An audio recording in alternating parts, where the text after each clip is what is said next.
പുതിയവിള വടക്കൻ കോയിക്കൽ ദേവീക്ഷേത്രത്തിലെ കുംഭഭരണി മഹോത്സവത്തിന് തുടക്കമായി. ഇതോടനുബന്ധിച്ച് കൊടിയേറ്റ് നടന്നു.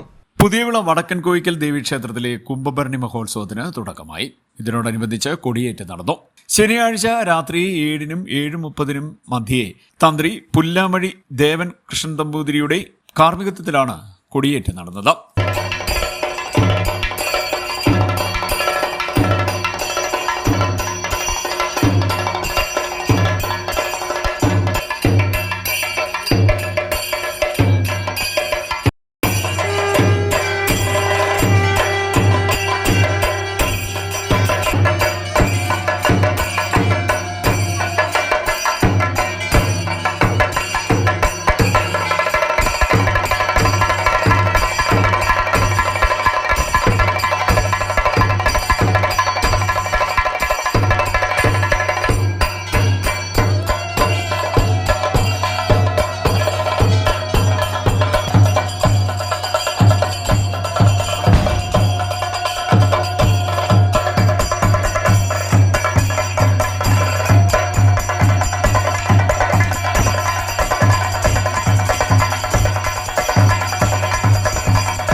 ക്ഷേത്രത്തിൽ ദിവസവും രാവിലെ 7:30-നും രാത്രി 7 മണിക്കും എതിരേൽപ്പ് സമയങ്ങളിലും തോറ്റംപാട്ടും 22-ാം തീയതി വരെ ഉച്ചയ്ക്ക് അന്നദാനവും രാത്രി എതിരേൽപ്പ് നടക്കും. 17-ാം തീയതി മുതൽ ദിവസവും വൈകിട്ട് ചെണ്ടമേളവുമുണ്ട്. ഞായറാഴ്ച രാവിലെ 8:30-ന് അയ്യപ്പ നെയ്യഭിഷേകം, 10-ന് മൃത്യുഞ്ജയ ഹോമം എന്നിങ്ങനെ ചടങ്ങുകൾ നടക്കും. കുംഭഭരണി ദിവസമായ 23-ന് വൈകിട്ട് 3:30-ന് നാടൻപാട്ട്, 4:30-ന് സംയുക്ത കുംഭഭരണി കെട്ടുകാഴ്ച വരവ് എന്നിവയുണ്ടാകും.